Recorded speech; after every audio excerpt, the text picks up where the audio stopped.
Good morning बच्चों। Class 11th maths में आज का टॉपिक है बाइनोमियल थ्योरम। बाइनोमियल थ्योरम को हम देखते हैं। सबसे पहले हम समझते हैं कि binomial theorem of positive integral integers. Let us have a look at the following identities done earlier। A plus b की power 0 is equal to 1, a plus b की power 1 is equal to a plus b, a plus b का whole square is equal to a square plus 2ab plus b square, a plus b का whole cube is equal to a cube plus 3a square b plus a b square plus b cube. उसी प्रकार ये plus B 4 का है। तो कहने का मतलब है कि बाइनोमियल थ्योरम कि द्विपद प्रमेय। इससे छोटी क्लासों में हमने जो बाइनोमियल थ्योरम के फॉर्मूले थे वो मैक्सिमम ए प्लस बी की पावर 3 को ही हमने याद किया हुआ था।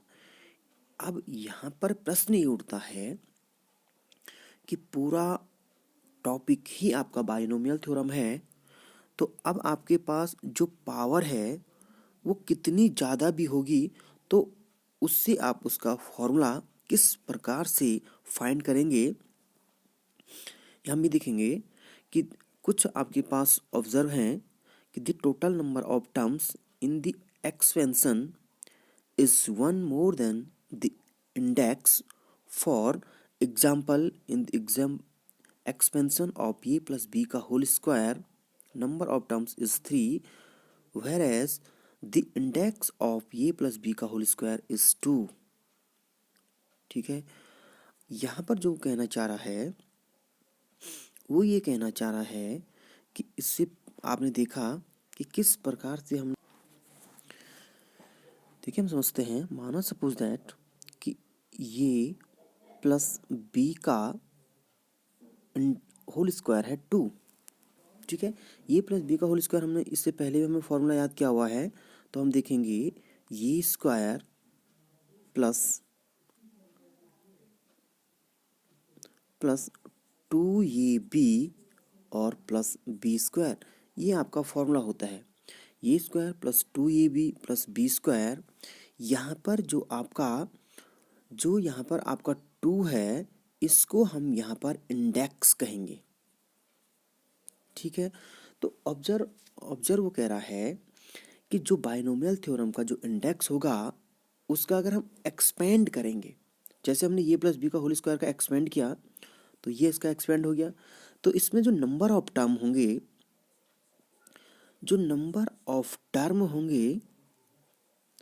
वो आपका इंडेक्स प्लस 1 होगा, माने 2 प्लस 1 होगा, माने 3 टर्म होंगे। किसी भी बाइनोमियल थ्योरम के इंडेक्स में अगर हम एक ऐड कर दें तो वो उसके नंबर ऑफ टर्म्स निकल जाएंगे।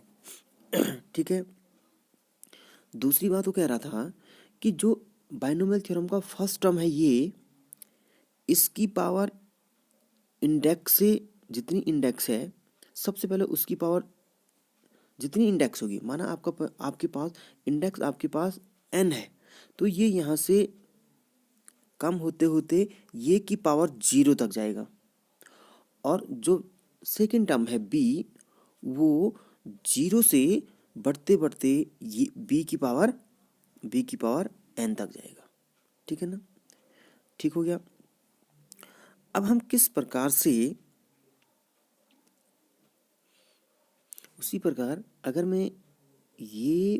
उसी प्रकार में ये प्लस बी का होल क्यूब देखूं, ये फॉर्मूला भी हमने याद किया हुआ है। अभी हम केवल इसको देख रहे हैं जो हमने इससे पहले याद किए थे। तो सबसे पहले आ जाएगा ये क्यूब, ठीक, उसके बाद आएगा प्लस 3 ये स्क्वायर बी प्लस 3 ये बी स्क्वायर और प्लस बी क्यूब। तो इसमें इंडेक्स आपका 3 था तो नंबर ऑफ टर्म्स कितने हो गए, 4 होने चाहिए। तो 1 2 3 और 4।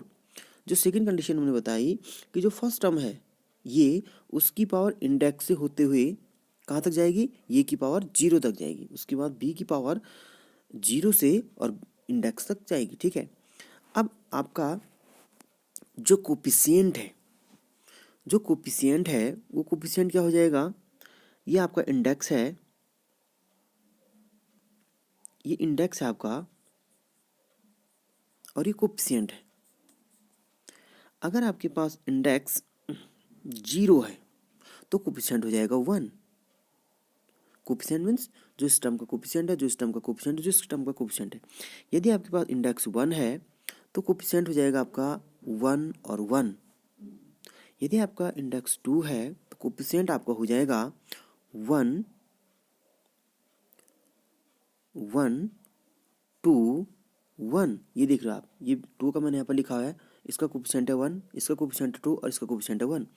यदि 3 है आपका तो ये हो जाएगा 1 3 3 और लास्ट में 1, 3 3 और 1। ठीक है, तो अब देखिए 3 का देखिए 1 हो गया, 3 हो गया, 3 हो गया और 1 हो गया, तो ये आपके क्या है, इनके कोफिशिएंट है। ठीक हो गया।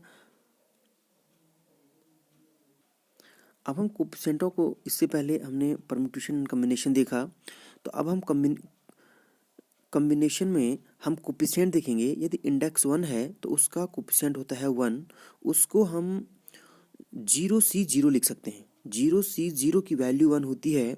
अगर आपके पास 1 है तो ये हो जाएगा 1C0 1C1, 2 है तो 2C0 2C1 और 2C2, क्योंकि आपका NCR में R आपका N के बराबर हो सकता है लेकिन वो उससे बड़ा नहीं हो सकता, इसीलिए आपका जो R है वो केवल मैक्सिमम 2 तक जाएगा, क्योंकि हमारे पास N की वैल्यू 2 है।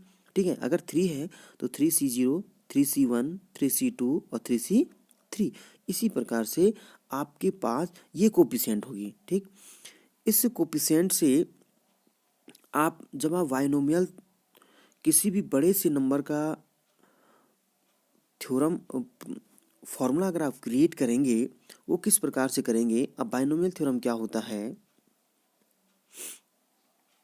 यदि मुझे बाइनोमियल थ्योरम को ओपन करना है, इसका जो मेन मकसद ये है कि यदि हम ये प्लस बी की पावर n, माने कि इससे पहले हमने जो ये प्लस बी की पावर का फॉर्मूला याद किया हुआ था वो मैक्सिमम 3 पावर तक याद किया था, लेकिन बाइनोमियल थ्योरम ये कहता है कि यदि पावर आपके इससे ज़्यादा आ गए, 5 आ गए, 7 आ गए, 100 आ गए, 1000 आ गए, तो आप किस प्रकार से फॉर्मूला क्रिएट करेंगे, यही आपका बाइनोमियल थ्योरम है। तो ये प्लस बी की पावर n जहाँ आपके पास एक पॉजिटिव इंटीजर है, इज इक्वल टू सबसे n, अगर आपका इंडेक्स n है तो इसका पहला कोफिशिएंट होगा NC0। ये NC0 कोफिशिएंट्स जो आपका इंडेक्स है, इंडेक्स से आपका जो R है वो n तक जाएगा। ठीक है, तो NC0 उसका हमने कंडीशन बताई कि ये की पावर आपकी इंडेक्स से कम होते होते 0 तक जाएगी और b की पावर आपकी 0 से n तक जाएगी। तो b की पावर 0 = 1 होता है, तो इसलिए हम b की पावर अगर 0 नहीं भी लिखते हैं तो आपको क्या हो जाएगा, कोई दिक्कत नहीं होगी। ठीक, प्लस n प्लस NC1, ये की पावर अब एक कम हो जाएगा, मीन्स n-1 और b की पावर 0 से 1 हो जाएगी। ठीक, प्लस NC2, ये की पावर आपकी n-2 हो जाएगा और b की पावर 2 हो जाएगा, प्लस NC3, ये की पावर आपकी n-3 हो जाएगा और b की पावर आपका 3 हो जाएगा। तो देखिए, और प्लस इसी सीक्वेंस को आगे आपने इसी प्रकार से बढ़ाना है, तो आपका मैक्सिमम कहाँ तक जाएगा, NCN तक, इससे आगे नहीं बढ़ सकता आपका, क्योंकि जब इंडेक्स और R जब बराबर हो जाएंगे तो आपकी वैल्यू यहाँ पर रुक जाएगी। क्यों, क्योंकि R जो है N से बड़ा नहीं हो सकता है। ठीक है, अब यहाँ पर क्या हो जाएगा लास्ट में, यहाँ पर ये की पावर पहुँच जाती है लास्ट में 0 और b की पावर पहुँच जाती है जितना इंडेक्स है n, और तो इसलिए हम ये की पावर 0 = 1 होती है तो इसलिए हम इसको लिखते नहीं है। तो ये आपका बाइनोमियल थ्योरम का फॉर्मूला हो गया NC0 ये की पावर n प्लस NC1 ये की पावर n-1 b की पावर n1 प्लस, इस प्रकार से आपका ये बाइनोमियल थ्योरम हो गया। इस थ्योरम से आप ये प्लस बी, अगर आपके पास ये प्लस बी की पावर अगर आपके पास 25 है, इतने बड़े पावर के फॉर्मूले को आप याद नहीं कर सकते हैं, ठीक है। तो इसलिए आपके पास जो ये बाइनोमियल थ्योरम है उससे आप इसके फॉर्मूले को एक्सपेंड कर सकते हैं, ठीक है।